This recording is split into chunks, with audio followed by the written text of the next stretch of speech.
US president Donald ટ્રમ્પે Ukrainian પ્રમુખ Zelensky સાથે કરી વાતચીત.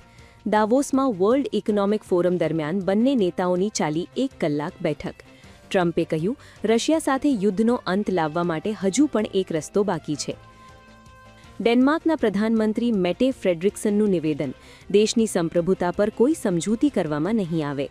અમેરિકાના રાષ્ટ્રપતિ ડોનાલ્ડ ટ્રમ્પે નાટો પ્રમુખ સાથે થયેલ ચર્ચામાં જણાવ્યું હતું કે આર્કટિક સુરક્ષા બાબતે ભવિષ્ય અંગેની સમજૂતીઓ બાબતે ફ્રેમવર્ક તૈયાર કરી લીધેલ છે. 98માં ઓસ્કર એવોર્ડ્સ માટેના નોમિનેશનની જાહેરાત. સિનર્સ 16 નોમિનેશન સાથે રેસમાં સૌથી આગળ. વન બેટલ આફ્ટર અધર 13 નોમિનેશન સાથે બીજા ક્રમે. લિયોનાર્ડો ડી કેપ્રિયો અને માઇકલ બી જોર્ડન વચ્ચે શ્રેષ્ઠ અભિનેતા માટે ટક્કર. ઉજ્જૈનમાં વસંત પંચમીના અવસરે શ્રી મહાકાલેશ્વર મંદિરમાં વિશેષ ભસ્મ આરતી. 12 જ્યોતિર્લિંગોમાંનું એક મહાકાલેશ્વર જ્યોતિર્લિંગ મધ્યપ્રદેશમાં. ભસ્મ આરતી જોવા માટે દૂર દૂરથી લોકો આવ્યા.